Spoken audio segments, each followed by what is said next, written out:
Ya, assalamualaikum warahmatullahi wabarakatuh. Waalaikumsalam warahmatullahi wabarakatuh. Ya anak-anak, di hari Rabu ini tanggal berapa? Tanggal 13 September 2023 saya absen dulu untuk memulai pembelajaran di pembelajaran administrasi infrastruktur jaringan kelas 12 di jurusan teknik komputer jaringan dan komunikasi. Saya absen dulu.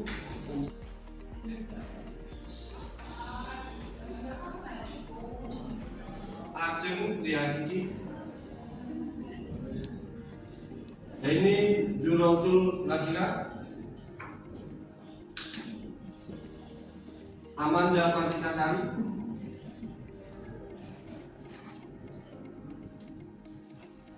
Widiani. Terima kasih anak-anak. Setelah saya absen, kita lanjut di pembelajaran untuk proyek di pembelajaran administrasi infrastruktur jaringan yang sudah kita kerjakan selama ini. Akan saya jelaskan secara garis besar. Sebenarnya bab atau subbab atau proyek pembelajaran administrasi infrastruktur jaringan itu ada namanya file jaringan. Dan ini kemarin ketua proyeknya siapa? Tahu rekan-rekan? File jaringan siapa? Kamu isi. Sudah, silakan dulu. Teknologi atau file jaringan ini garis besarnya seperti ini ya. Di pembahasan ada namanya teknologi. Artinya apa? File itu adalah sebuah sistem keamanan yang fungsinya untuk memfilter. Filter itu artinya memilih. Filter.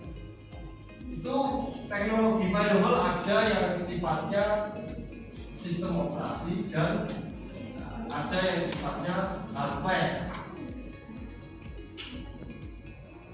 Yang kedua ada jenis firewall. Firewall secara besar ada yang berbentuk aplikasi atau sistem operasi dan ada yang enggak. Firewall ini secara garis besar adalah sebuah sistem jaringan untuk memfilter atau memberikan sistem keamanan bagi server dan kliennya dari serangan virus yang akan menyerang sebuah jaringan. Tetapi fungsinya adalah memfilter. Artinya gimana? Dia itu firewall itu fungsinya memfilter data yang akan masuk. Kalau yang keluar berarti ya sudah aman. Jadi fungsi dari firewall secara garis besar adalah memfilter. Ini adalah yang kedua ada namanya internet gateway. Internet gateway ini adalah sebuah jaringan yang secara garis besar diklasifikasikan sebagai jaringan namanya gerbang. Gerbang ya, saya sendiri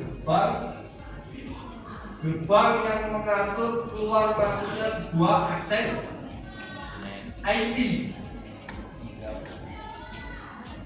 Jadi ini gerbangnya. Gateway ini gerbang antara IP private atau IP public atau IP internet. Itu masuk keluar masuknya sebuah akses IP di gateway. Cara mengolahnya. Bagaimana kita nanti membuat jaringan gateway, konfigurasi dan permasalahan yang timbul itu kita nanti akan pakai aplikasi simulator Cisco paket tracer, di mana nanti kita akan membutuhkan beberapa perangkat. Salah satunya adalah perangkat lunak atau router. Jadi itu internet gateway garis besarnya adalah gerbang keluar masuknya akses IP yang digunakan untuk menghubungkan jaringan dengan akses internet. Yang ketiga adalah proxy server. Jadi di administrasi infrastruktur jaringan lebih cepat kepada klien. Jadi simulasinya seperti ini. Saya tunjukkan bahwa ini ada server, di sini ada proxy server, ini proxy, dan ini saling terhubung. Ya, ini saling terhubung. Ini switch, ini hub, dia saling terhubung.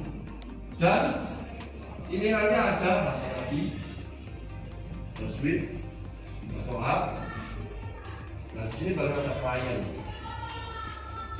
Ini ada klien C1, saya kasih kode C1, C2, saya kasih kode C3, ini C4. Server ketika melakukan sebuah aktivitas download atau upload, semua akan tersimpan pada jaringan proxy server. Jadi yang pernah di-download, pernah di-upload oleh server itu akan tersimpan di proxy server. Sehingga ketika klien membutuhkan data yang pernah di-download dan yang pernah di-upload oleh server, itu akan dibantu proxy server untuk mendapatkan data itu secara cepat. Itu gambaran secara garis besar bagaimana membangun proxy server dan fungsinya. Terus yang selanjutnya adalah manajemen bandwidth. Manajemen bandwidth adalah membagi bandwidth sebuah jaringan internet. Saya contohkan, umpama di sebuah gedung itu dia memiliki bandwidth 100 MB. Nah, gedung ini memiliki dua ruangan, ruang 1, ruang 2. Berarti yang 100 MB cepat bandwidth ini dibagi menjadi 2. Ini bisa 50 MB, ini bisa 50 MB itu apa? Megabyte. Jadi manajemen bandwidth secara garis adalah membagi kuota bandwidth yang dimiliki sebuah jaringan itu. Bahwa gedung di sekitar satu Brontong ini punya bandwidth 100 MB, ruangannya ada 2, ya dibagi ruang guru sama ruang siswa 50 MB ya. Biar apa? Biar aksesnya lebih cepat dan tidak mengalami collision atau tabrakan. Nah, peralatan yang dipakai biasanya adalah Midrotic RRB untuk membagi atau mematisi sebuah sistem jaringan untuk menstabilkan dari apa? Manajemen bandwidth. Jadi umpama di gedung 1 itu di ruang 1 50 MB, ruang 2 50 MB ya. Sistem load jaringan atau load balancing ini untuk menjaga kestabilan. Caranya ngecek bisa pakai speed aplikasi untuk ngecek kuota speed test internet, aplikasi untuk atau billion test untuk melihat apakah ruang 1 stabil di 50 MB, apa dengan turunnya bandwidth kecepatan gitu. Itu adalah sistem load balancing. Maksudnya seperti membangun sebuah sistem jaringan untuk menstabilkan pembagian manajemen bandwidth. Sehingga dari sini anak-anak dari setiap ketua project kemarin, project variable, contohnya siapa? Briana. Terus yang internet gateway kemarin projectnya siapa? Barul. Terus yang proxy server siapa? Ini. Terus yang manajemen bandwidth kemarin siapa? Aulia. Terus yang load balancing siapa? Mana? Oh, aja. Dari penjelasan garis besar yang sudah saya berikan, saya persilakan dari anggota dan ketua project dari variable jaringan untuk bertanya yang kira-kira belum bisa dibangun. Yang variable jaringan, kira-kira apa yang ditanyakan? Apa kelebihan dan kekurangan variable? Saya jawab yang pertama. Aplaus dulu untuk pertanyaannya dulu.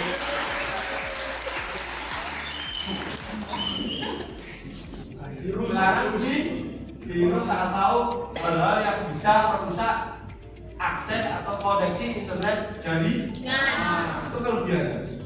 Nah, kekurangannya apa? Kekurangannya ya salah satunya butuh namanya maintenance. Ini maintenance bisa disebut kekurangan. Kenapa? Karena variable itu nggak bisa dibiarkan, nggak pernah dirawat. Kalau nggak pernah dirawat ya nanti lama-lama nggak pernah diupdate, nggak pernah dicek IP-nya, nggak pernah dicek sistem jaringannya, dan nanti akan mengalami kemudahan untuk terserang virus. Itu ke salah satunya. Intinya butuh perawatan atau maintenance. Mungkin itu jawabannya dari saya. Terima kasih. Pertanyaan dari ketua project variable jaringan. Lanjut di ketua project internet gateway. Silakan. 1, 2, 3. Gimana? Jelaskan fungsi dari internet gateway.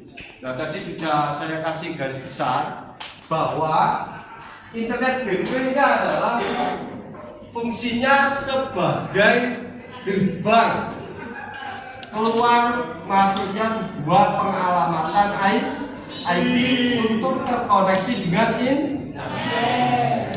Itu jawabannya dari saya. Terima kasih dari kelompok internet gateway yang diwakili oleh Mas Fadhul. Ya, sekarang menjawab project ketiga, proxy server. Silakan perwakilan dari project proxy server. Silakan dari ketuanya sendiri. Hari ini silakan. Mungkin nanti saya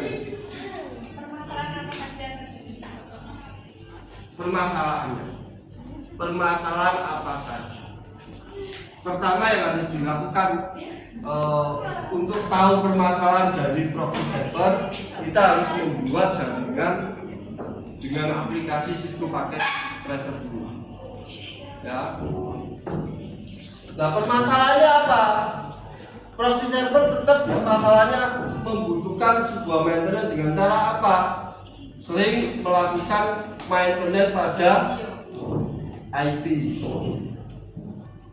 Kedua, IP-nya maintenance-nya gimana? Dicek. IP statis atau dinamis yang dipakai itu dicek terus agar apa? Akses internetnya itu lancar. Kadang-kadang kalau dibiarkan saja nggak pernah ada maintenance, ya itu yang terjadi apa? Akses data yang diperoleh atau pelayanan yang ingin diinginkan klien itu makin lambat. Pertama, mungkin seminggu cepat. Setelah itu karena nggak ada maintenance jadi lambat. Itu salah satu permasalahan. Artinya sebuah proxy server itu butuh maintenance pada alamat IP-nya. Yang kedua, pada perangkat hardware-nya seperti pada routernya. Biasanya kalau pas nggak pakai jaringan itu, tiba-tiba akses internetnya mati. Dicek IP-nya nggak bisa ya. Kalau cek IP nggak bisa, ya berarti routernya yang harus dicek. Apakah routernya yang rusak atau terjadi problem yang lain.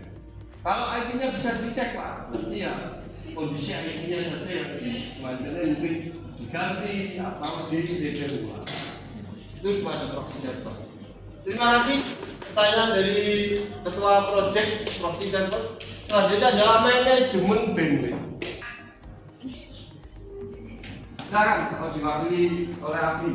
Gimana untuk permasalahan yang bertanya dengan manajemen bandwidth? Bagaimana cara menentukan kebutuhan bandwidth bagaimana cara menentukan bandwidth dalam sebuah jaringan.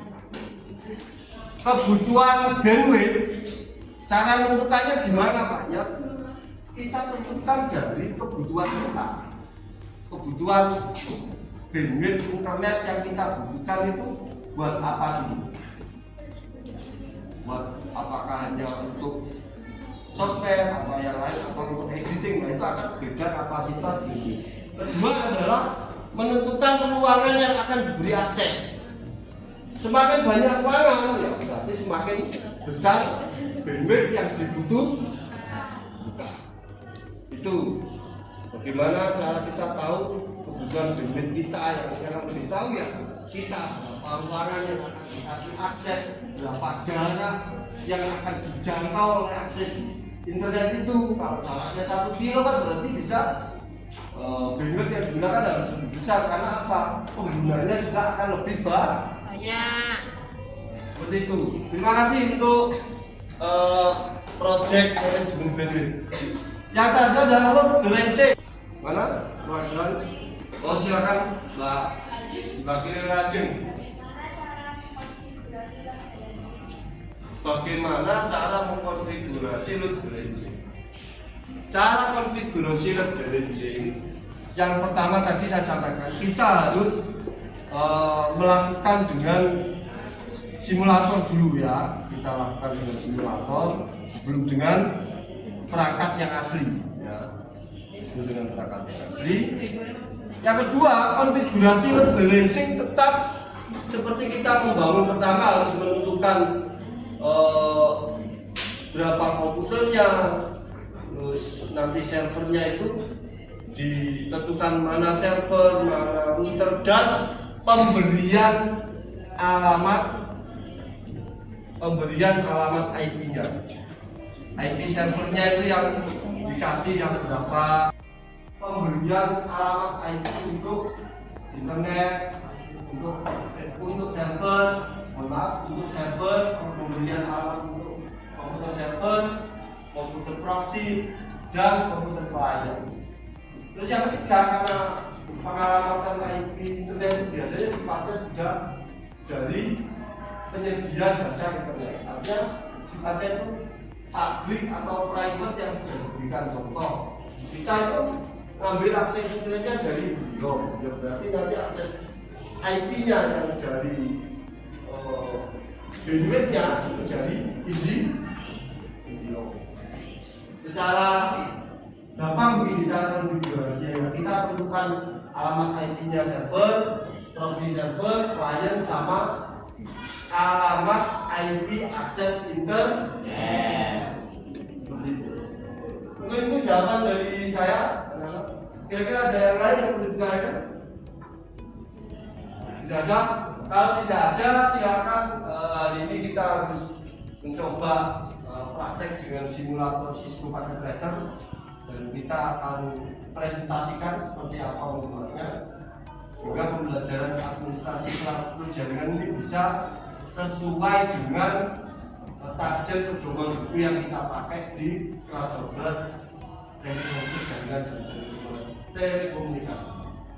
Mungkin itu anak-anak ya, kalau ada yang ditanyakan kembali, saya kira cukup. Terima kasih untuk pembelajaran hari ini. Setelah ini kita akan mempraktekkan bagaimana membuat jaringan firewall, internet gateway, proxy server, terus memanajemen bandwidth, dan membuat load balancing atau membuat sistem bandwidth yang kita peroleh itu lebih stabil.